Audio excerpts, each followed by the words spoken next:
कथाओं में कहा करता हूं एक बात कि गुरु स्मरण, भगवत स्मरण, इनसे यदि आपको अवकाश मिल रहा है तो इसका मतलब है ठाकुर जी की कृपा नहीं है। एक दिन भी बिना भगवत स्मरण के यदि आपका निकलता है तो कोई तो चूक आपकी भक्ति में हो रही है, इसीलिए साल के कुछ दिन आपके संसार में व्यतीत हो रहे हैं। लेकिन प्रत्येक दिन भगवत स्मरण में व्यतीत हो, ठाकुर जी की बहुत बड़ी कृपा है। भक्तिमती मीराबाई पूजनीय क्यों है? जनाबाई पूजनीय क्यों है? हमारे तुकाराम जी, नामदेव जी, ये सब पूजनीय क्यों हैं?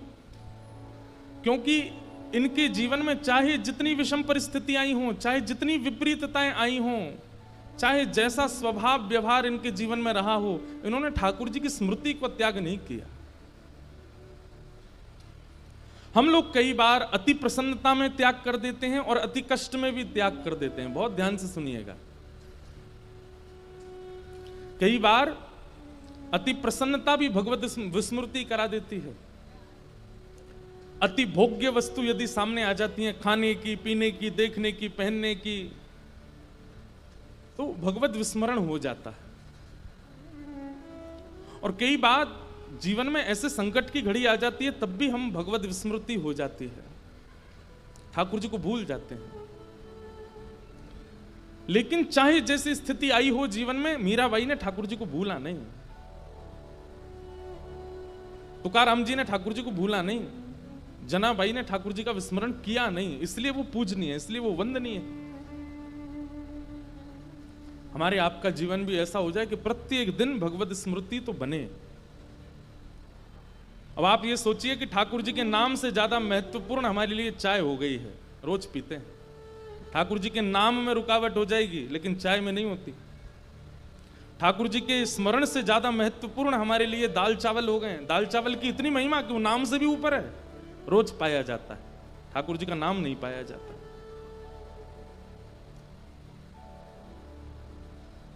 व्यक्ति ने बिना किसी गुरु की आज्ञा के रोज चाय पीने का नियम तो रख लिया, लेकिन गुरु की आज्ञा होते हुए भी कभी भगवत स्मरण का नियम नहीं बनाया, ठाकुर जी की स्मृति का नियम नहीं बनाया।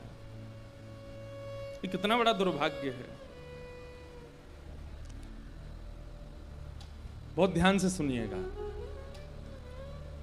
नित्य भगवत स्मरण, नित्य धाम का स्मरण, नित्य नाम स्मरण आपकी सामर्थ्य है ही नहीं कि आप कर लो। ठाकुर जी की इच्छा होती है तो ही आप कर सकते हो।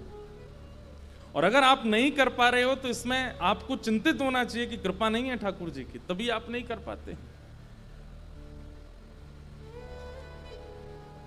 और ठाकुर जी की कृपा के लिए आपको उनके योग्य बनना पड़ेगा, और उनके योग्य बनने के लिए कथाएं सुननी पड़ेंगी। किसी व्यक्ति को कोई अमीर धनवान व्यक्ति अपने यहां काम पर तब रखता है जब वो उसके योग्य लगेगा, और जब योग्यता निपुणता दिखने लग जाती है तो व्यक्ति सहज ही उसके पास आ जाता है और उसको समय समय पर बोनस भी मिलता रहता है। पता चल जाए कि हमारे सेठ जी को क्या चाहिए, हमारे मालिक को क्या चाहिए, और वो गुण आप प्रस्तुत कर दो तो आपका मालिक आपसे प्रसन्न रहेगा, आपको अपने पास रखेगा। वही सब बातें कथाएं में बताई जाती हैं कि गुरुजनों को, भगवत जनों को, ठाकुर जी को प्रसन्न करने के गुण क्या हैं, उन गुणों का आस्वादन करो, उन गुणों को लाना प्रारंभ करो। इसलिए एक नियम तो बनाइए। जैसे 365 दिन चाय मुख में जाती है, चाय तो इसलिए बोल रहा हूं क्योंकि मंच से बोले जाने वाली वस्तु है। कई वस्तु ऐसी हैं जिनका हम जिक्र भी नहीं कर सकते मंच से। अरे एक प्रियतम अपनी प्रियतमा का बिना किसी गुरु की आज्ञा के रोज याद करता है, रोज स्मरण करता है, रोज उसको स्मृति करता है, बार बार फोन में देख लेता है उसको बिन बुलाए फोन भी कर देता है, उसकी आवाज सुनने को तरसता है। ऐसी तड़पन, ऐसी तरसन ठाकुर जी के लिए हो जाए।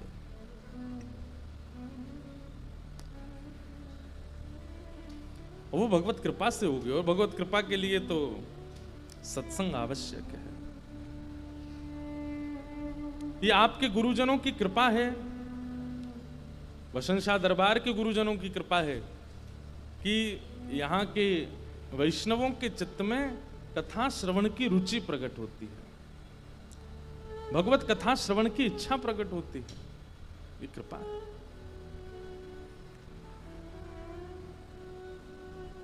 बड़े आनंद के साथ आज प्रथम दिवस का प्रारंभ हो रहा है, शुभारंभ हो रहा है। थोड़ी अस्वस्थता तो है हमारी, क्योंकि साल भर में जितना स्नान करते हैं, नासिक में जब कथा होती है उतना स्नान 7 दिन में हो जाता है, क्योंकि उस स्थान का नियम ये त्रिकाल स्नान करना ही पड़ता है।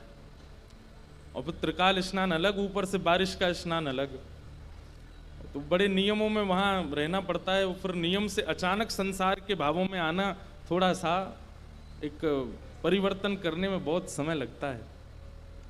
आश्वास्त भी ऐसा अनुकूल तो नहीं है, पर भगवत भागवती कथा आज प्रारंभ हो रही है। आइए कुछ मधुर चर्चाओं के साथ मधुर भाव से कथा का प्रारंभ करते हैं। सच्चिदानंद रूपाय विश्वोत्पत्त्यादि हेतवे तापत्रय विनाशाय श्री कृष्णाय वयं नमः। सच्चिदानंद रूपाय विश्वोत्पत्त्यादि हेतवे, भगवान के 3 रूपों का यहां पर वर्णन किया गया, बहुत ध्यान से सुनिएगा। सत्य, चैतन्य और आनंद। सबसे पहला स्वरूप ठाकुर जी का सत्य है। जब तक ये 3 रूप आपके चित्त में विराजमान नहीं होंगे, भले ही आप मुरली मनोहर का दर्शन करो, भले ही आप पांडुरंगा का दर्शन करो, भले ही आप पौढ़ानाथ का दर्शन करो, भले ही आप जिसमें आपकी रुचि उनका दर्शन करो, भले ही आप श्री झूलेलाल जी का दर्शन करो, जब तक ये 3 रूप आपके चित्त में व्यवस्थित नहीं होंगे, आप उस वास्तविक रूप का अनुभव नहीं कर पाओगे। बल्कि ये 3 रूप नहीं है, जैसे किसी किसी को देखने का नजरिया होता है ना, सब लोग ध्यान से सुनना। जैसे गुरु को देखने के लिए श्रद्धा की नजर चाहिए, छोटे बालक को देखने के लिए वात्सल्य की नजर चाहिए, पति को देखने के लिए, पत्नी को देखने के लिए प्रेम और सम्मान की नजर चाहिए। ऐसे ही विद्यार्थी को देखने के लिए ताड़ना की नजर चाहिए, थोड़ा सा स्ट्रिक्टनेस चाहिए नजरों में। ऐसे ही ठाकुर जी को देखने के लिए 3 नजरिया चाहिए, और वो हैं सत्य, चैतन्य और आनंद। बहुत ध्यानपूर्वक सुनिएगा। हर बार ठाकुर जी कोई नई कृपा से नया भाव प्रकट करवाते हैं इस श्लोक का, आप लोग ध्यान से सुनो। सबसे पहला सत्य। ठाकुर जी सन्मुख आते ही आपको सत्य भाव रखना पड़ेगा, नहीं तो सब व्यर्थ है, समय की बर्बादी है। मंदिर जाना, कथा में जाना, स्थान पर जाना, दरबार में जाना और बिना सत्य की दृष्टि के जाना, वो समय की बर्बादी है। आपको ये विश्वास रख के तो जाना पड़ेगा कि ये परम सत्य है और यही एकमात्र सत्य है। सत्य।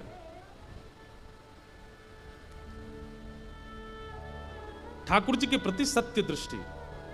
और सत्य दृष्टि कैसी होती है? सत्य दृष्टि का मतलब ये होता है कि जिसके प्रति सत्य का भाव है उससे आप ना तो कुछ छुपा रहे हो और ये भी आपको पता है कि ना इनसे कुछ छुपा है, वो सत्य होता है।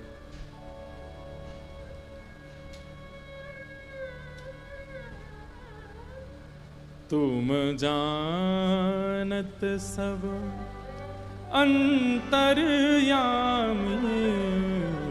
तुम जानत सब अंतर्यामी, करणी कछु ना करी, करणी कछु ना करी, मोरी राखो लाज हरी,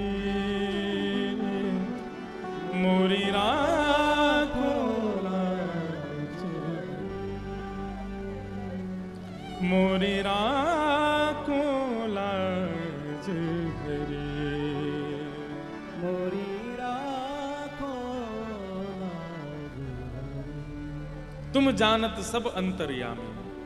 आप सब जानते हो नाथ, मैं क्या बताऊं और क्या छुपाऊं। सब पता है। इस स्वीकारीकरण को सत्य स्वरूप कहते हैं। एक बार को हम ठाकुर जी के सन्मुख या अपने गुरुजनों के सन्मुख जाकर के जब जिज्ञासा प्रकट करते हैं ना, तो वह भी एक प्रकार का यह है कि क्या आपके चित्त में सत्य भाव नहीं है कि इनको पता होगा। ठीक है, भले ही उन्होंने कुछ कहा नहीं, उन्होंने कुछ किया नहीं, वो ऐसे ही खड़े रहे, लेकिन फिर भी ये विश्वास मान के जाओ कि इनको सब पता है और कुछ मत कहो। सत्य जहां होता है वहां मौन रहा जाता है, वहां बोला नहीं जाता। असत्य जहां होता है वहां बोला जाता है, वहां प्रस्तुतिकरण किया जाता है। हम श्री राधा रमण जी के दर्शन करने के लिए गए तो राधा रमण जी की रूप झांकी को देख करके, बल्कि मैं तो ऐसा कहूं कि जहां याद रहा कि मेरे जीवन में क्या चल रहा है, मुझे राधा रमण जी से क्या मांगना है, वो दर्शन का विधान ही नहीं है। सोच करके गए थे, लेकिन जैसे ही मंदिर में प्रवेश किया ठाकुर जी की रूप झांकी को देख करके भूल गए। ठाकुर जी इतने सुंदर बन के क्यों खड़े होते हैं मंदिर में, ऐसी मुकुट पहन के, ऐसी सिरपेच पहन के, ऐसे कुंडल पहन करके, ऐसी पीतांबरी पहन के, इत्र लगा करके, मालाएं पहन करके रतन सिंहासन पर क्यों विराजमान होते हैं? हमारे कष्ट सुनने के लिए नहीं। ठाकुर जी इतना श्रृंगार करके खड़े इसलिए होते हैं कि तुम कष्ट सोच के आए, लेकिन उन्हें देख के भूल गए। और उन्हें देख करके भी यदि याद रहा कि मेरा कष्ट क्या है, तो आप कान पकड़ के क्षमा मांग के बोलूं, आपने पाषाण को देखा था, आपने ठाकुर जी को नहीं देखा। ठाकुर जी को देखा होता तो भूल गए होते कि क्या था मेरा कष्ट, क्या था मेरी पीड़ा। अपने गुरुजनों के सन्मुख गए और वहां भी याद रहा कि मेरी पीड़ा क्या है, तो फिर गुरुजनों के पास नहीं, सामान्य किसी डॉक्टर के पास गए हो, क्योंकि डॉक्टर को नहीं पता होता कि आपको पीड़ा क्या, बताना पड़ता है, टेस्ट करवाने पड़ते हैं। पर जिसके प्रति सत्य भाव है वो परमात्मा तो सब जानता है, उसको क्यों बताना है?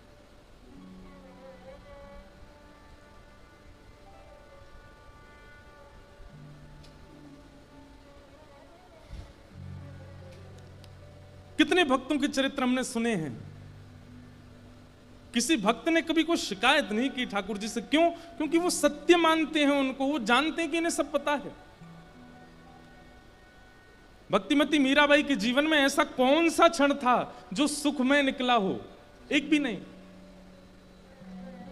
सब कष्ट में था हमारे अनुसार। लेकिन फिर भी मीराबाई कभी परेशान नहीं हुई, क्योंकि ठाकुर जी के प्रति सत्य निष्ठा, सत्य भावना है उनके चित्त में।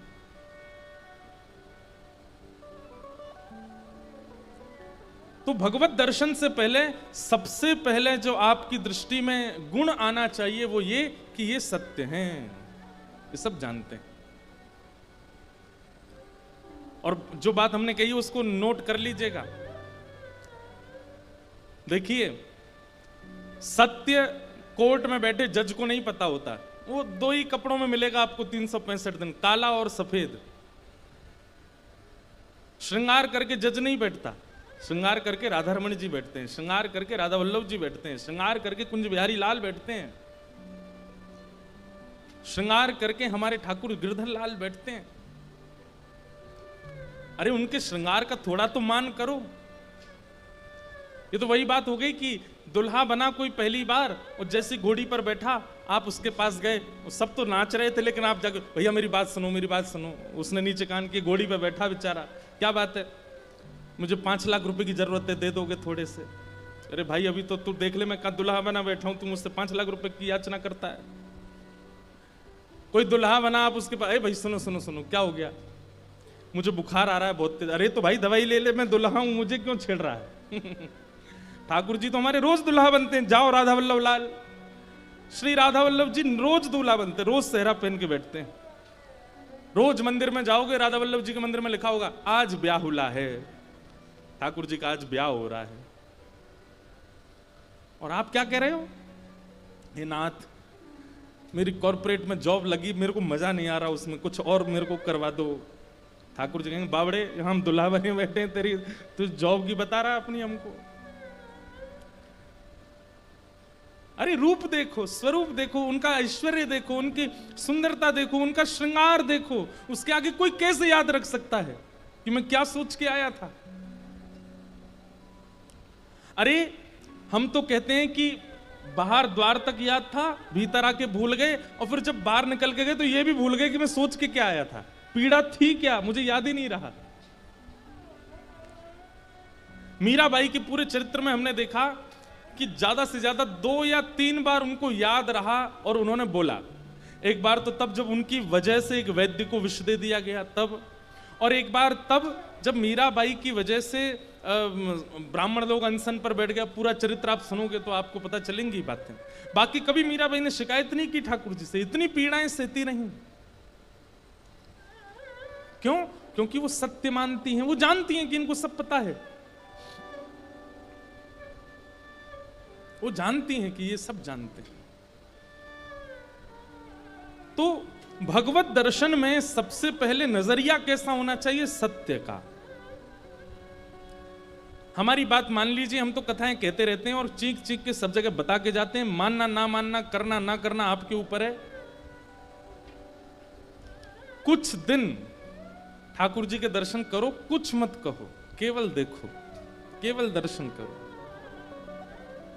आप अनुभव करेंगे कि सब अपने आप व्यवस्थित हो जाएगा, क्योंकि ठाकुर जी को पता है कि आपको उन पर विश्वास है। सत्य सबसे पहला।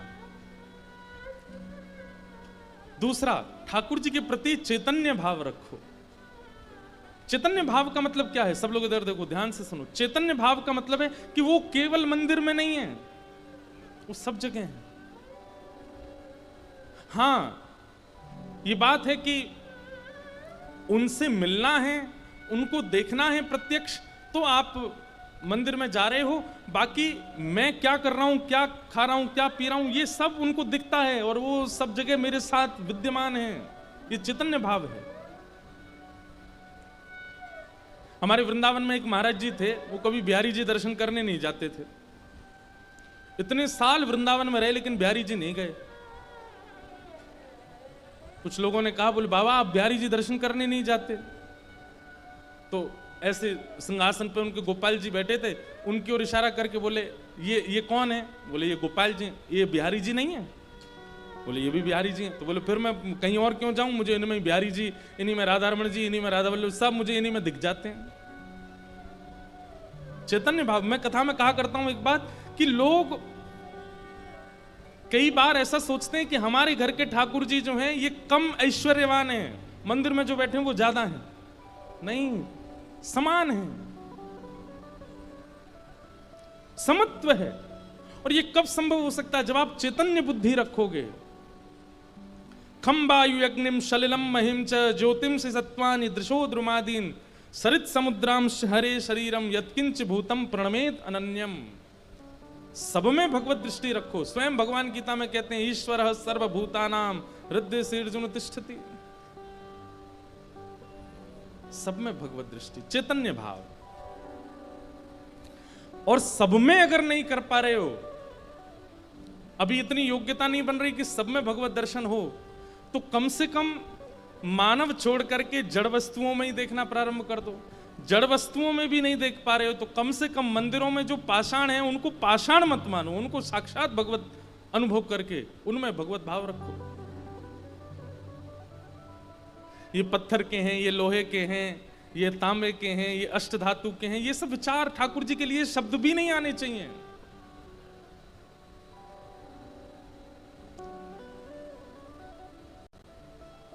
हमारा संबोधन कोई इस प्रकार नहीं करता, देखो वो मांस का टुकड़ा घूम रहा है, तुम मिलके आए उससे? अरे भैया आप यहां सीधे चले आए, बाहर एक कंकाल मिला होगा आपको, उससे मिले थे आप?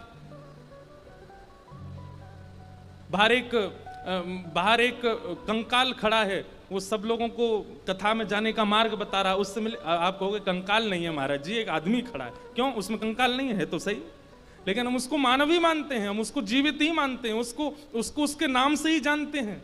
और नाम नहीं पता तो भी मानव ही कहते हैं, कंकाल नहीं कहते, अस्थि नहीं कहते, मांस नहीं कहते। फिर ठाकुर जी को पाषाण क्यों कहा जाता है? ठाकुर जी को मूर्ति क्यों कह दिया जाता है?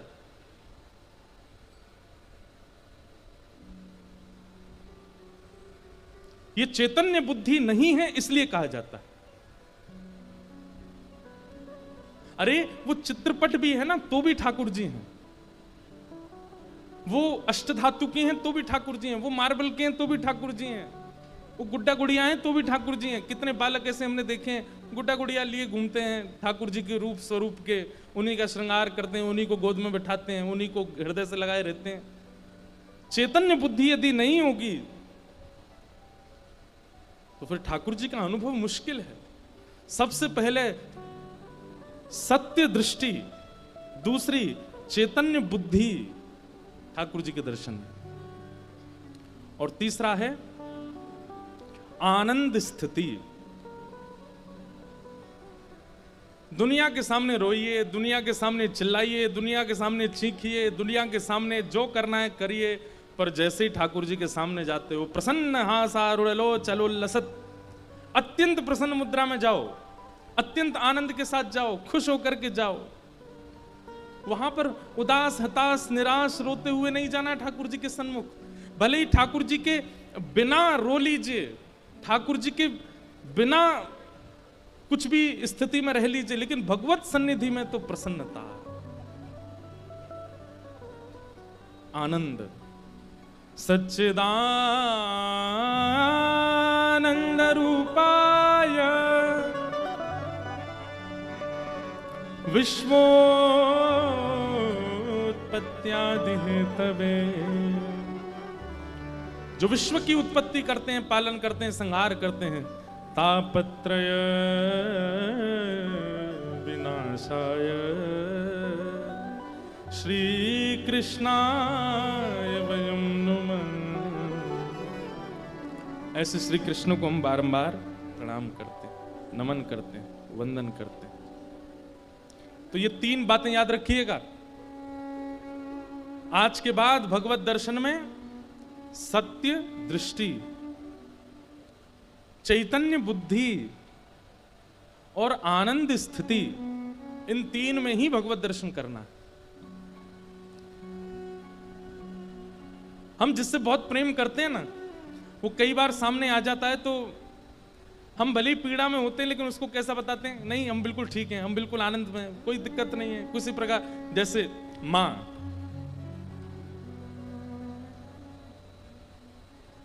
जैसे मां, अगर बेटा बहुत दिन बाद आता है और मां को दर्द है, सिर में दर्द है या बुखार है, कुछ भी है, आज बहुत दिन बाद बेटा आ रहा है, तो मां का स्वभाव कैसा होता है? उसको पता ना चल जाए, उसको पता नहीं चलना चाहिए कि मैं बीमार हूं, उसको पता नहीं, मेरी दवाइयां छुपा दो। कई माँ ऐसे करती है ना। या बेटा बाहर भी होता है तो माँ घर के लोगों से कहती है डॉक्टर बुला लो, दवाई करा दो, उसको मत बताना, उसको पता नहीं चलना चाहिए। क्यों? प्रेम में सह लिया जाता है, बताया नहीं जाता है। और जहां सहने की स्थिति ना होती हो वो प्रेम नहीं है। हमारी व्यासपीठ प्रेम लक्षणा भक्ति को केंद्र में लेकर के चलती है, और यहां प्रेम लक्षणा भक्ति की बातें बताई जाती हैं, इसलिए उसी भाव से सुनिए। हमारी व्यासपीठ और भागवत जी की माने तो ठाकुर जी के सन्मुख कहना नहीं है, सहना है। आपकी जैसी राजी हम राजी हैं, आपकी जो रजा हमको प्रिय लगती है हम सह लेंगे, लेकिन कहेंगे नहीं आपसे।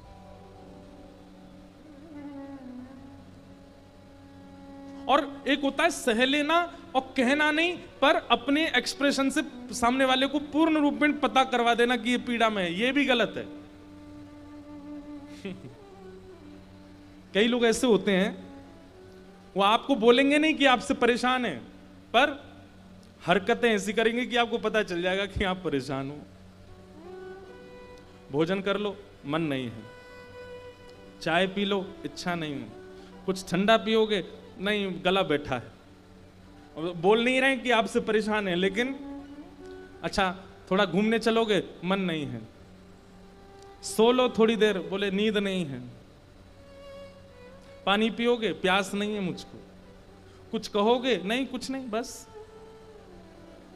अब देखो इसमें ये स्थिति क्या है कि बोल नहीं रहे हैं कि परेशान है, लेकिन अपना व्यवहार ऐसा कर दिया है कि उसको पता चल ही जाएगा कि वो परेशान है। कई लोग ऐसा भी कर सकते हैं ठाकुर जी के सन्मुख जाकर के, बोल नहीं रहे, इंद्रेश जी मना करके गए थे बोलना नहीं है, कष्ट कितना है। पर मंदिर में जाके आरती हो रही है, सब लोग हाथ जोड़ करके खड़े हैं, बंगला बहुत अच्छा बना ना, ठीक है, अच्छा, वृंदावन परिक्रमा चलो, चल रिक्शा में चलूंगा, पैदल नहीं। ठाकुर जी कहेंगे हमेशा तो पैदल जाता, आज रिक्शे में क्यों? अब ये हरकतों से आप बता रहे हो कि आप परेशान नहीं। होना क्या चाहिए कि थे तो आप दुखी। ये प्रेम की एक सर्वोत्कृष्ट स्थिति है कि आप थे तो बहुत पीड़ा में, लेकिन जब सन्मुख गए, ऐसे आनंद में गए, ऐसे नाचते हुए गए, ऐसे उत्साह में गए, ठाकुर जी को पता ही नहीं चला कि आप परेशान हो। उस समय ठाकुर जी सोचने पर विवश हो जाएंगे कि मैं जानता हूं कि इसकी स्थिति क्या है। पर ये कितनी प्रसन्न मुद्रा में खड़ा है, कैसे नाच रहा है, कीर्तन सुन रहा है, कथाएं सुन रहा है, परिक्रमा लगा रहा है, दंडवत प्रणाम कर रहा है। कल रात्रि भोजन नहीं किया है इसने, आज सुबह नाश्ता नहीं मिला इसको, अभी रहने की व्यवस्था नहीं हुई है, वापस जाने के लिए किराया नहीं है इसके पास, लेकिन उत्साह देखो। ये उत्साह आवश्यक होता है। एक बालक अभी मुझे मिला नासिक में, मुझे तो बहुत अनुभव, मैं जो कथा में सुनाता हूं ना बातें, ये सब मुझे पता चलती हैं, तो मैं कहता हूं। एक बालक मिला अभी, वो बोला महाराज जी मैं गांव से कुछ रुपए थे मेरे पास, तो मैं पंढरपुर दर्शन करने चला गया। मैंने कहा फिर? बोले पंढरपुर दर्शन करने के लिए गए तो कुछ ऐसी योजना बनी कि उसका धन जो था वो पंढरपुर तक पहुंचते पहुंचते खत्म हो गया सारा। अब उस पर इतने भी नहीं है कि वो मंदिर में चढ़ा सके, इतने भी नहीं है कि वहां कुछ खा सके, इतना भी नहीं है कि वापस घर आ सके। बोले महाराज जी 50 रुपए बचे थे बस मेरे पास। तो बोले मैं तो बस इस विश्वास से गया था पंडरीनाथ सब मंगल करेंगे। बोले बिल्कुल चिंता नहीं थी, बिल्कुल टेंशन नहीं थी मन में, वापस कैसे जाऊंगा, क्या होगा, सोचा सब पंडरीनाथ भगवान आनंद कर देंगे, मुझे तो एक बार झलक दिख जाए।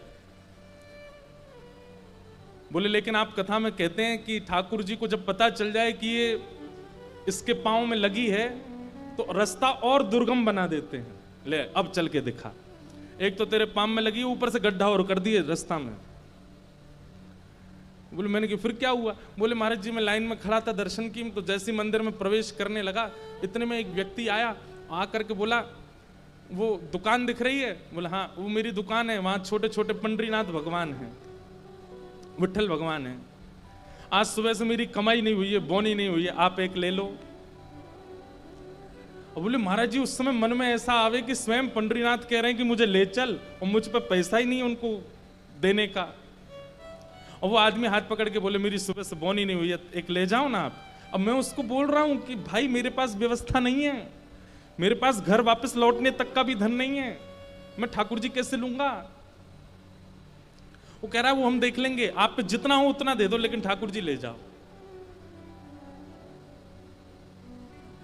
मैंने कहा मैं दर्शन करके आता हूं फिर देखता हूं। बोले दर्शन करने गया तो दर्शन करके मैंने कहा हे पांडुरंगा मैं घर चला जाऊं यही बहुत बड़ी बात है, बाहर आपने एक व्यक्ति खड़ा कर दिया अपने स्वरूप के लिए, कैसे उसको क्या दूंगा, मेरे पास है ही नहीं।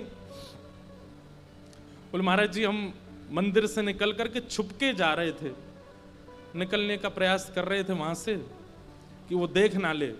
बोले मैं छुपके निकल गया, दूसरी गली में पहुंच गया तो वो सामने से आ गया, ये तुम कहां भागे जा रहे हो, तुम कह के गए थे ठाकुर जी लोगे, चलो मेरी दुकान पे।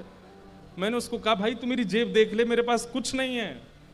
तो बोला कितना है तुम्हारे पास? बोले 50 रुपया बचा है बस, लेकिन मेरे घर वापस जाने का भी किराया नहीं है मेरे पास।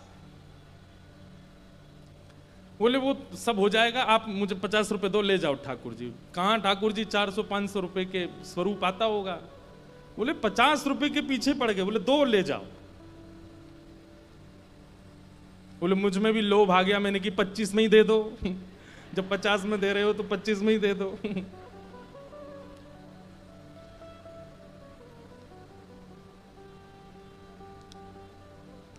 ले लिए ठाकुर जी। बोले महाराज जी ठाकुर जी लेकर के मैं हृदय से लगा करके बस स्टैंड की तरफ सोच तो रहा हूं कि जाऊं, पर है ही नहीं व्यवस्था। लेकिन एक बार भी मन में ऐसा नहीं आया कि कहूं ठाकुर जी से कि कोई व्यवस्था करो। बोले बस स्टॉप पहुंच गए, हमारे गांव जाने वाली बस आ गई सामने। कंडक्टर बोला चढ़ जाओ भैया, वहां जाने की है। तो बोले मैं उसको बोलना चाह रहा था कि भाई तुम पहले सुन लो मेरी स्थिति, फिर बैठाना बस में। लेकिन बोले इतनी भीड़ भीड़ आई, बस धीरे धीरे खिसकने लगी, लोग बाग चढ़ने लगे, कंडक्टर ही हाथ पकड़े, जल्दी बैठो। अरे भैया मेरी बात तो, बोले सुनाना, बस में बैठ के सुनाना, पहले चढ़ जाओ ऊपर। चढ़ गया। बोले मैं उसको बार बार मुझे लगा कि संकोच में बाद में पैसा नहीं दे पाऊंगा तो उतार देगा तो बुरा लगेगा, अभी बता देता हूं इसको। बोले भैया मेरी बात सुनो। बोले मैं उसके पीछे ही पड़ा रहा, वो मेरी सुन ही नहीं रहा था। मैं बार बार उसको बोलूं भैया मेरी एक बात तो सुन लो। बोले रुक जा, अभी पीछे टिकट काट के आता हूं। बोले पीछे चला गया, कहीं बैठ गया, फिर पीछे जाके किसी से बात करने लगा। मैंने भैया मेरी बात तो सुनो, मुझे आपको एक बात बतानी है। बोले इतने में तो आधा रास्ता पार हो गया। वो बोलता है कि अभी एक जगह बस रुकेगी चाय पीने, वहां बताना मुझे। वो बोले ना वो मुझसे पैसे मांग रहा है ना मेरी सुन रहा है। बोले वहां मैं उतर गया तो उसका पेट खराब हो गया, वो वॉशरूम में ही बैठा रहा बहुत देर। तो बोले वहां से निकल के आया, बस चलने का समय फिर बैठ गया। मैंने उसको फिर कहा भैया आप मेरी बात सुन लीजिए, बाद में आप मुझे नाराज होंगे। बोले फिर पता नहीं क्या कारण बन गया, कभी कहीं चला जाए कभी कहीं। बोले मेरी सुनी ही नहीं, मुझसे बोला चुपचाप बैठे रहो, मैं बात करूंगा बाद में। बोले जब मेरा घर 5 मिनट की दूरी पर रह गया तब आया मेरे पास। अब बताओ क्या कह रहे थे तुम? भैया मैं ये कह रहा था मेरे पास बस 20 रुपए पड़े हैं और बस की टिकट 200 रुपए की है, मैं देने लायक स्थिति में नहीं हूं। वो तुरंत बोलता है, बोले तुम चढ़े क्यों बस में? बोले मैं तो मना कर रहा था, आप ही चढ़ा ले गए। बोले फिर वो ड्राइवर से बोलता बस रोको, इसको उतार दो यहीं पे। बोले जहां उतारा था वहीं मेरा घर था पास में। बोले उतर के मैं घर पहुंच गया प्रेम से। मैंने कहा भाई तुम्हारी जय हो। ऐसे ठाकुर जी, अब वो रोवे सो रोवे बताते बताते और अपनी स्थिति कहते, ऐसे ठाकुर जी। इसलिए इनको केवल आप बातें मत समझा कीजिए कि बस कोई आया मंच पर बैठ करके सुना के चला गया। एक बार पालन करके देखिए, आप स्वयं अनुभव करेंगे कि परिवर्तन दिखा है मुझे। सत्य, चैतन्य और आनंद, इन 3 स्थितियों का भाव। श्रीमद् भागवत का प्रारंभ इन 3 शब्दों से होता है, तो सोचिए इन शब्दों की महिमा कितनी होगी। सत्य नजरिया, चैतन्य बुद्धि और आनंद स्वभाव। मत बताइए ठाकुर जी को कि आप पीड़ा में हैं, ऐसा प्रिटेंड करो कि नहीं आप बिल्कुल ठीक हो, कोई दिक्कत नहीं है। ये प्रेम है।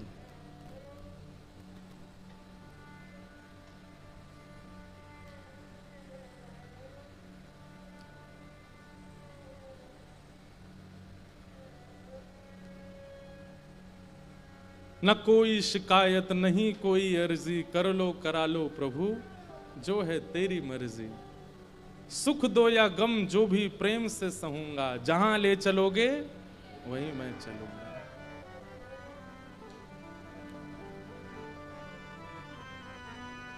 का अद्य गुरु शंकराचार्य भगवान कहते हैं, कोहम कस्त्वम कुत आयात।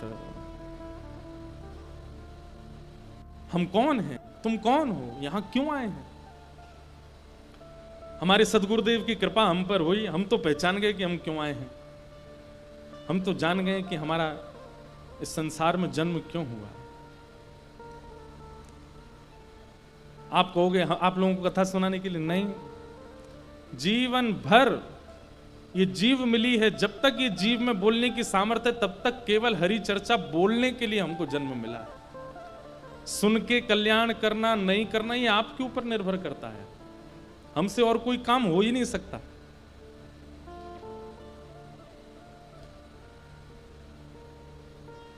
एक बात बोलें, सब लोग बहुत ध्यान से सुनिएगा। इस संसार में जैसे क्रिकेट में ऑलराउंडर होना बहुत अच्छी बात है, आप बैटिंग भी कर लेते हो, बॉलिंग भी कर लेते हो। पंखों से सावधान रहना भैया। इधर देखो, इधर देखो। क्रिकेट में आप बॉलिंग भी कर लेते हो, बैटिंग भी कर लेते हो, फील्डिंग भी कर लेते हो, कीपिंग भी कर लेते हो,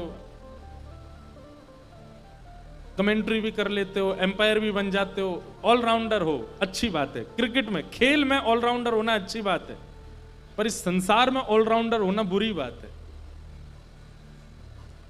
कई लोग होते हैं वो जब कथा में आते हैं तो तिलक भी लगा लेते हैं, और जब दूसरे वाली जगह पर जाते हैं तो वहां के अनुसार भी बन जाते हैं। उनको रात वाली पार्टी करा तो उसमें भी वो निपुण हैं, और कथा सुनवा लो उसमें भी निपुण हैं। उनको संसारिक क्रियाएं भी बहुत अच्छे से आती हैं, भक्ति भावनाएं भी, दिखावा करना बहुत अच्छे से आता है। गाड़ी चलाने में भी निपुण हैं, खाना बनाने में भी निपुण हैं, इसमें भी निपुण हैं, उसमें भी निपुण हैं, सब चीजों में निपुण हैं। संसारी विषय भोग मंच से बोली नहीं जा सकती, इसलिए हम उसका आजू बाजू के नाम ले देते हैं। अगर संसार के हर विषय में आप निपुण हो, ऑलराउंडर हो, तो ये बहुत गलत बात है।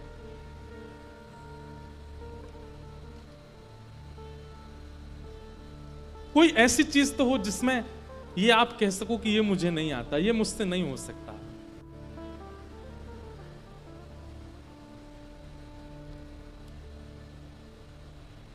मीराबाई ने स्पष्ट कर दिया था अपने, आज मीराबाई का बहुत चिंतन हो रहा, पता नहीं क्यों होता है, कई कई कथाओं में किसी भक्त का ज्यादा स्मरण होता है। मीराबाई ने पहले ही स्पष्ट कर दिया था भोजराज को, विवाह से पहले ही कह दिया था कि एक पत्नी का जो कर्तव्य होता है वो मैं नहीं निभा पाऊंगी, इसलिए सोच समझ के ब्याह के लिए हाँ करना।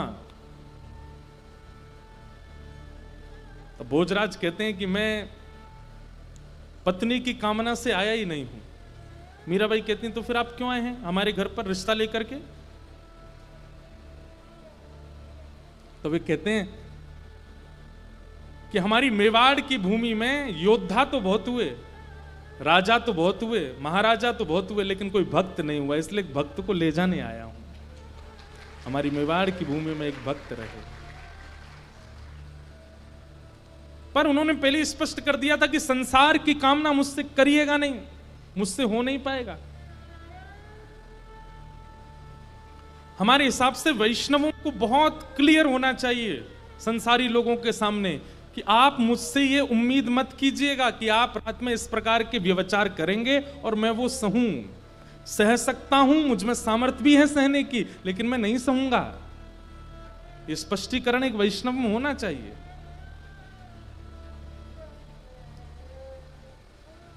संसार में रहते हैं तो ये सब होता है, होता होगा, पर मैं उसको एक्सेप्ट नहीं कर सकता। एक विषयी व्यक्ति जब कह देता है इस बात को, तो फिर एक वैष्णव व्यक्ति क्यों स्पष्ट नहीं कर सकता? वैष्णव व्यक्ति हर जगह सेटलमेंट करने के लिए तैयार क्यों हो जाता है? वो सेक्रीफाइस क्यों कर लेता है सब जगह? कुछ समय तो सेक्रीफाइस करना पड़ेगा आपको, क्योंकि संसार नहीं तो आपको जीने नहीं देगा, लेकिन एक स्थिति आने के बाद में नहीं करना है।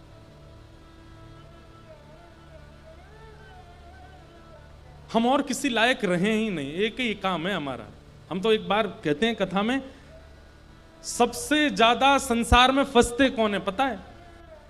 पुनर्जन्म सबसे ज्यादा किन लोगों का होता है? जो भक्ति भी करते हैं और विषय भी भोगते हैं, दोनों तरफ पैर लगा रखे हैं। 7 दिन कथा हो रही है तो आचरण शुद्ध है, लेकिन कथा विश्राम होते ही अब तो कथा हो गई। 9 दिन की नवरात्रि चल रही है तो आचरण शुद्ध है। दशहरा आते ही तो अब तो खुली छूट है महाराज। मैं कहां था अभी, कहीं कथा थी, हाँ चंडीगढ़ में कथा थी नवरात्रि के समय। तो दशहरा के दिन शायद पूरी हुई थी, पता नहीं, मुझे याद नहीं, पर मुझे खबर क्या सुनाई दी कि 10वीं के दिन, जिस दिन नवरात्रि पूरी हुई उसके अगले दिन किसी मांस की शॉप का इतना विक्रय हुआ सामान कि सुबह खुलने के 3 घंटे के भीतर भीतर तो सब बिक गया, बचा ही नहीं। मैंने कि भाई राक्षस रहते हैं संसार में।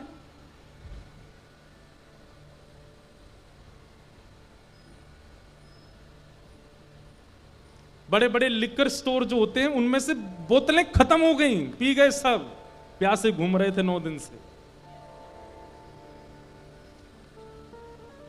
मेरे मन में तब आता है कि वो 9 दिन क्यों नहीं पी गई, क्योंकि विचार ये था कि नवरात्रि चल रही है, अभी मैया जी का वास है, इसका मतलब वो भक्ति भी कर रहे हैं और 10वीं आते ही वो छोड़ भी नहीं रहे हैं।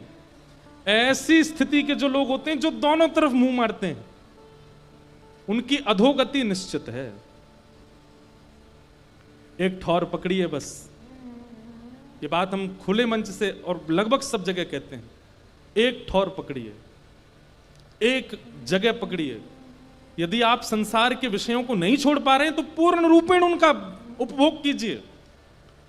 आपके पास कहने को ठाकुर जी के पास शब्द होगा, देख लीजिए मैं अगर संसारी था तो मैं आपकी कथा भी तो नहीं सुनता था, आपके मंदिर भी तो नहीं आता था, आपके दर्शन भी तो नहीं करता था, संसार का उपभोग किया। लेकिन कथा भी सुननी है, मंदिर भी जाना है, तिलक भी लगाना है और फिर वो सब भी करना है, ये उचित नहीं है। दो घोड़े पर पैर रख के सवारी करने वाले गिर जाते हैं। एक बार मैं ये बात कहीं कह रहा था, दो घोड़ी पर पैर रख के सवारी करने वाले गिर जाते हैं, तो एक व्यक्ति मुझसे बाद में बोला, महाराज जी तो दुल्हा बग्गी पे बैठ गया तो उसमें भी तो दो घोड़ी होती हैं। मैंने कहा तो क्या समझ रहे हो, ब्याह के बाद वो उठ जाता है वो भी पतन के लिए ही जा रहा है बेचारा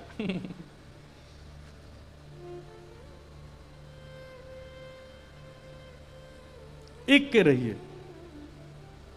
यदि आप भक्ति मार्ग में आपको शांति मिलती है तो अब प्रयास कीजिए कि पूर्ण रूपेण आइए इस मार्ग में, पूर्ण रूपेण सर्वस्व दीजिए इस मार्ग को।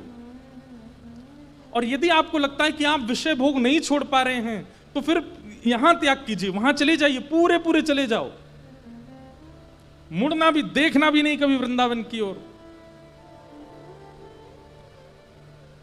एक बात बोलें, यदि आप इस बात का निश्चय कर लोगे ना कि नहीं मुझे संसार नहीं छूट रहा, ठीक है, आज मैं निश्चय करता हूं कि कल से ना कथा सुनूंगा, ना मंदिर जाऊंगा, ना दर्शन करूंगा, और उसके बाद जो आपके अंदर अगर थोड़ी भी भक्ति होगी तो व्याकुलता होगी ना कि वृंदावन के लिए मैंने त्याग कर दिया, मैंने कथाओं के लिए त्याग कर दिया, उसके बाद जब आप इस मार्ग में आओगे तो हो सकता है पूरे आ जाओ, फिर इसका त्याग ना करो। प्रैक्टिकल है, करके देख लो। एक मार्ग चुन लीजिए और समय का मत सोचिए अभी तो मुझ पे समय है, आगे देखता हूं, सोचता हूं, अभी आज करे सो अब कर, अभी करो, अभी विचार कर लो क्या चुनना है।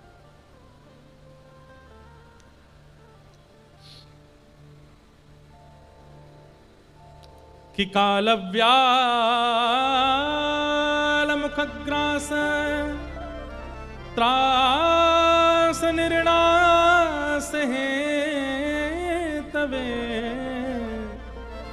श्रीमद्भागवतम शास्त्रम कलौकीरेण भाषितम। मानव कल्याण यदि आप चाहते हैं, अपना कल्याण यदि चाहते हैं तो श्री भागवत जी का आश्रय लीजिए। भागवत जी से यही प्रश्न रख करके रोज कथा सुनिए कि मेरा कल्याण कैसे होगा, भागवत जी आपको साधन बताएंगे। किसी का कल्याण ज्ञान मार्ग से है, किसी का कल्याण वैराग्य मार्ग से, किसी का कल्याण भक्ति मार्ग से, किसी का कल्याण प्रेम लक्षणा भक्ति मार्ग से है, और किसी का कल्याण संसार के भोग विलास से ही है। यह भी बात है। कई लोगों को ठाकुर जी ने दुनिया में भेजा ही इसीलिए कि ये भोग भोगें, इनके लिए और कुछ नहीं है। क्यों? क्योंकि वे भोग भोगेंगे तो उनको देख करके कई और लोग भी तो भोग की तरफ भागेंगे। माया अपना काम कैसे करेगी, फिर संसार कैसे चलेगा अगर भोग भोगने वाले ही नहीं बचेंगे तो। इसलिए कुछ लोग वो भी चाहिए। भाई सब पांडव थोड़ी हो सकते हैं, कुछ कौरव भी तो बनाए जाते हैं जो कृष्ण को देखते हैं, कृष्ण को पूजते हैं, कृष्ण से मिलते हैं, कृष्ण को छूते हैं, फिर भी कौरव ही रहते हैं। संसार में दोनों चीजें चाहिए। भोजन की थाली में मिठाई है तो नमकीन भी तो है, तभी तो भोजन है। तो कई लोगों का कल्याण भोग से ही है। कल्याण मतलब उनको भेजा ही इसीलिए कि वो भोग भोगें। पर हमारी एक बात सत्य मान लीजिएगा, ये कैसे पता चले कि हम भोग भोगने आए हैं कि भक्ति मार्ग के लिए आए हैं? अपने जीवन काल में एक बार भी यदि कथा प्रिय लग गई हो, अपने जीवन काल में एक बार भी वृंदावन प्रिय लग गया हो, अपने जीवन काल में एक बार भी अपने सदगुरु प्रिय लग गए हो, उनकी वाणी प्रिय लग गई हो, उनका दर्शन प्रिय लग गया हो, तो इसका मतलब आप भोग भोगने के लिए बने ही नहीं हो, आप भोग के लिए आए ही नहीं हो। आपका रुझान भक्ति मार्ग में एक बार भी हुआ है तो इसका मतलब भोग्य वस्तु आपके लिए नहीं है।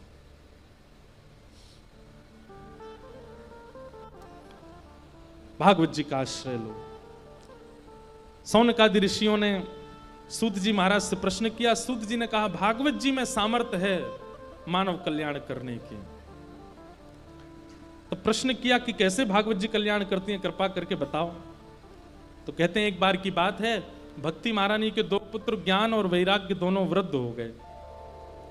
क्योंकि भक्ति तो सब करते हैं पर ज्ञान और वैराग्य का आश्रय कोई नहीं लेता, इसलिए ज्ञान वैराग्य वृद्ध हो गए। तब वृद्ध हुए ज्ञान वैराग्य को पुनः युवा करने की प्रेरणा से नारद जी महाराज बद्रीनाथ गए। और बद्रीनाथ में जाकर के सनक सनंदन सनातन सनत कुमार भगवान के प्रथम अवतार, उनसे पूछा कि ज्ञान और वैराग्य युवा कैसे होंगे, कृपा करके बताओ। बहुत ध्यान से सुनिएगा। व्यक्ति कुमार्ग पर क्यों चलता है? क्योंकि ज्ञान का अभाव है। छोटे बच्चे को 500 रुपए अगर आपने दिए तो वो मुंह में लेके फाड़ देगा, क्यों? अज्ञानी है। ठाकुर जी योग्यता सबको देते हैं, शक्तियां सबको देते हैं, इंद्रियां सबको देते हैं, पर हम अबोध बालक की तरह उन शक्तियों का, उन इंद्रियों का दुरुपयोग कर देते हैं। समझ में आ रही है बात? 12-13 महीने के बालक को आप 500 रुपए दो, क्या करेगा? मुंह में ले लेगा, खा जाएगा, फाड़ देगा, चितड़े कर देगा उसके। लेकिन वही 500 रुपए का नोट आप 12 साल के बच्चे को दो, या तो जेब में रख लेगा, गुल्लक में रख देगा, या मां को दे देगा, संभाल लेगा। ये कैसे परिवर्तन हो गया? ये जब 13 महीने का तब तो फाड़ दिया था इसने। अरे भाई उसमें अब ज्ञान आ गया, अब वो बोधवान हो गया। बहुत ध्यान से सुनिए सब लोग। 18 वर्ष की उम्र में इंद्रियां शक्तिमान हुई थीं, तो हमने क्या किया? भोगों को भोगा। ठाकुर जी बोले अभी अबोध है, अभी भोग रहा है। लेकिन 48 साल की उम्र में भी वही भोग रहे हैं। ठाकुर जी कहते हैं अब तो भाई इसमें ज्ञान आ जाना चाहिए, अब क्यों नहीं आया? 12 साल का बालक यदि 500 रुपए को चबाने लग जाए तो आप उसको डांटेंगे, फटकारेंगे, आप उस पर दंडित करेंगे, भाई तू बालक थोड़ी है। अब ऐसे ही ठाकुर जी जब देखते हैं कि 18 से ऊपर आयु जा रही है, 17 से ऊपर आयु जा रही है, अब ये बालक नहीं है, अब ये बोधवान होना चाहिए। इसको पता होना चाहिए कि भाई इंद्रियों में शक्ति केवल भोग भोगने के लिए नहीं आई है। इस संसार में हर वस्तु केवल खाने पीने और भोगने के लिए नहीं है। और तब भी अगर हम नहीं समझ पाते हैं तो ठाकुर जी हमको अबोध मान करके, और फिर 12 साल के बच्चे पर अबोध मान के हंसा नहीं जाता, उस पर क्रोध करके दंड दिया जाता है। ठीक वैसे ही जब 28-29 की उम्र में ठाकुर जी देखते हैं अभी भी नहीं संभल रहा है, तो फिर ठाकुर जी दंड रूप में उसको खुद से दूर कर देते हैं और भोगों में फेंक देते हैं।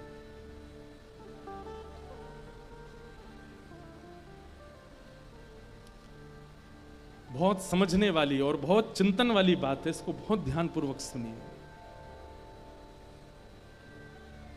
भक्ति तो है पर ज्ञान नहीं है, तो भक्ति आपको प्रसन्न नहीं कर पाएगी। इसलिए ज्ञान का होना जरूरी है। और ज्ञान का मतलब बहुत नॉलेज नहीं, ज्ञान का मतलब केवल सही और गलत की पहचान, यही ज्ञान है।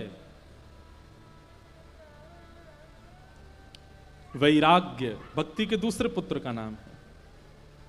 वैराग्य का मतलब क्या है?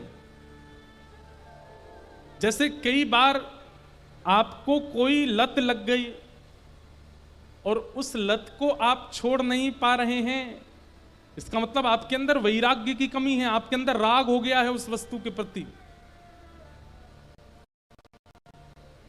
कई लोगों को क्रोध की हो जाती है, कई लोगों को मोह की हो जाती है, कई लोगों को ईर्ष्या की हो जाती है।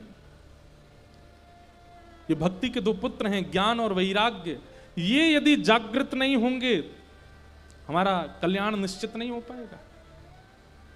और इन दोनों को जागृत करने की सामर्थ्य श्रीमद् भागवत जी में, ज्ञान और वैराग्य। मैं एक बात कहा करता हूं कि श्रीमद् भागवत की कथा सुनने से, सत्संग श्रवण करने से, कथाएं सुनने से क्या होता है? बोध होता है।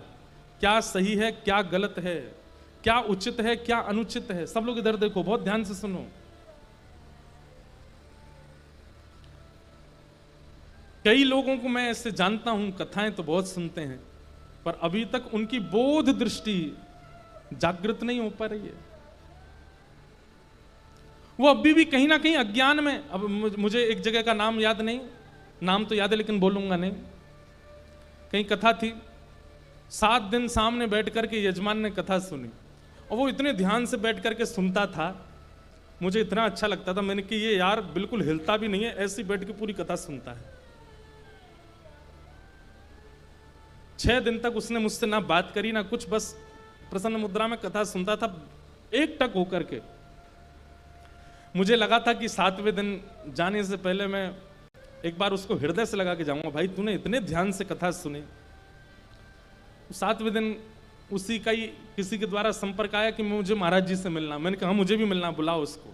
मैंने बढ़िया पटका, मिठाई का डिब्बा आदि सब निकाल के रखे, उसको दूंगा। बड़े अच्छे से कथा सुनी। भाई श्रोता जितना ध्यानपूर्वक बैठता है ना, वक्ता उतनी अच्छी कथा कहता है। 7वें दिन आया, अंदर आके बैठ गया। मैंने भैया बहुत बढ़िया, तुम इतने प्रेम पूर्वक। बोले वो तुम अच्छा है, मैं प्रेम पूर्वक कथा सुन रहा था, पर महाराज जी आपने गलत किया। मैंने क्या?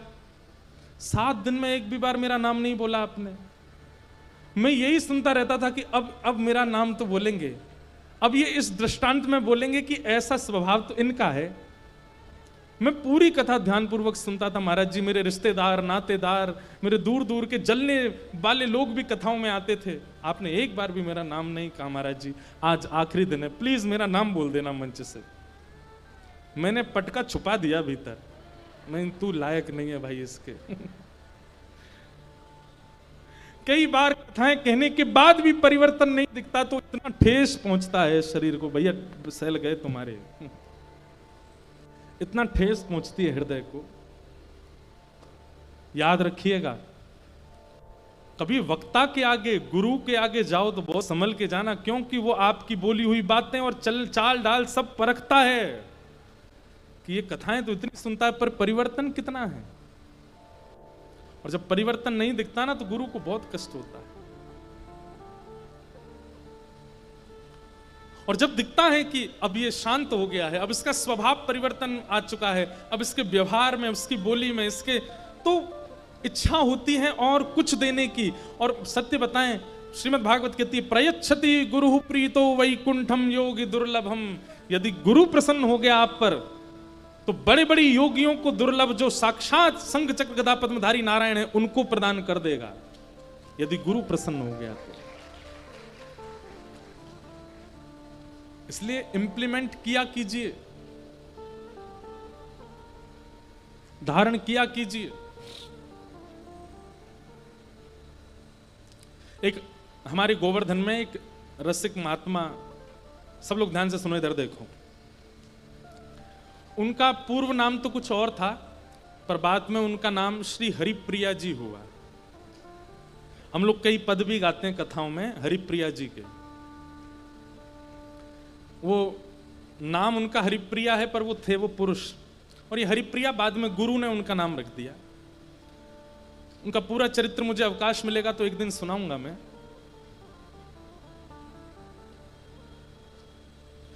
कोई श्री बोले हरिप्रिया जी का कोई पद मिले तो भेजना मुझे, हम सुनाएंगे फिर आपको पद। अब उनके बारे में सुनो। सब कुछ छोड़ छाड़ करके गोवर्धन चले गए। गोवर्धन में उनको एक गुरु मिल गए अपने। उनकी जीवनचर्या आदि आदि सब देख करके उनको लगने लगा यही मेरे गुरु हैं। चरणों में दंडवत प्रणाम किया। प्रणाम करके कहा कि मैं आपको गुरु बनाना चाहता हूं। तो जो महाराज जी थे उन्होंने कहा गिरिराज जी की परिक्रमा लगा के आओ, फिर दीक्षा देंगे। आप गिरिराज जी की परिक्रमा लगाने गए और परिक्रमा लगा करके जैसे ही परिक्रमा पूरी करके आए और आकर के चरणों में बैठे, मैंने परिक्रमा पूरी कर दी। 22 किलोमीटर की परिक्रमा है गिरिराज जी की। 6 घंटे तो मिनिमम लगते हैं। 6 घंटे पूरा पसीने पसीने होके आए। आकर के गुरुजी से कहा मुझे दीक्षा दे दीजिए। तो गुरुजी बोले तुमको क्या दिखाई दे रहा है जरा बताओ तो बोलने लगे मतलब कहां कहां बताऊं। जब ये कहा कहां बताऊं तो बोले एक परिक्रमा और लगा के आओ। और वो जैसी दूसरी कोई बात कहते तो वो तो नाराज हो जाते। बोले प्रश्न सवाल नहीं करोगे, जो कह रहा हूं करो, दीक्षा चाहिए ना, गुरु मानते हो, जाओ एक परिक्रमा और लगा के आओ। बेचारे एक परिक्रमा पूरी हुई थी, दूसरी परिक्रमा फिर चले गए, गुरु आज्ञा, पैरों में छाले पड़ गए। अब 7 घंटे लगे, थक गए थे, आए चरणों में प्रणाम किया, बोले गुरु जी 2 परिक्रमा हो गई, अब तो दीक्षा दे दीजिए। बोले क्या दिख रहा है तुम्हें? अब बोले मैंने अगर पूछा कहाँ तो ये बोलेंगे फिर तीसरी जाओ। तो इन्होंने थोड़ा बनावटी भाव, मेरे सदगुरुदेव भगवान सामने बैठे हैं, उन्होंने श्वेत कर्ण के वस्त्र पहने हैं, नीचे अचला पहना है, पीछे मसनद लगी है, सुंदर ठाकुर जी का चित्र लगा है। बोले जाओ एक परिक्रमा और लगा के आओ। आप सोचिए, पहले ऐसे ही शिष्य नहीं बनाते थे गुरुजन, ये ऐसे ही इतने आचार्यों को भगवत दर्शन ऐसे ही नहीं हो गया था, कितनी परीक्षाएं करके शिष्य दीक्षा दी जाती थी। वो बेचारे गुरु आज्ञा मान करके चले गए, अब तो चला भी नहीं जा रहा है, पैरों में से रक्त आने लगा। गिरिराज जी की परिक्रमा कर रहे हैं, चलते चलते गिर जाते हैं, फिर उठते हैं, फिर चलते हैं। अब तो 12-13 घंटे लगे उनको परिक्रमा पूरी करने में।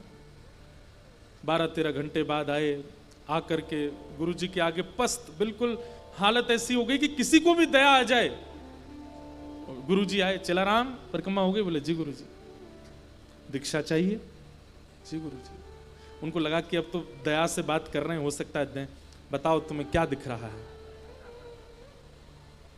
मौन हो गए, कुछ नहीं बोले। बोले देखो ये तुम्हारी परीक्षा नहीं है, ये स्थिति में आना पड़ेगा तभी तुमको दीक्षा मिलेगी, स्पष्ट बताओ क्या दिख रहा है? बोले गुरुजी मुझे कुछ नहीं दिख रहा, बस आप दिख रहे हो। फिर से जाओ परिक्रमा लगाओ। वो समझ गए, बोले कुछ तो बात है। अब चौथी बार जब परिक्रमा लगाने गए तो ना तो खुद को देह माना, और ना गिरिराज जी को पर्वत माना, और ना परिक्रमा को मार्ग माना, स्वयं को एक सखी, एक गोपी माना, श्री गिरिराज जी को नंदालय माना कि नंद भवन है, इसी में ठाकुर जी रहते हैं, और परिक्रमा को श्री कृष्ण प्राप्ति का मार्ग माना। इस भाव से जब चलने लगे, कब परिक्रमा पूरी हो गई उन्हें पता नहीं चला। और जैसे ही अपने गुरुदेव के सन्मुख गए, गुरुदेव बोले क्या दिख रहा है? तो कहते हैं कि ऐसा लग रहा है कि मानो कोई सहचरी बैठी है और उसकी गोद में प्रिया प्रियतम दोनों विलास कर रहे हैं। तब गुरुदेव बोले अब तुम योग्य हुए, अब तुम्हें दीक्षा दूंगा।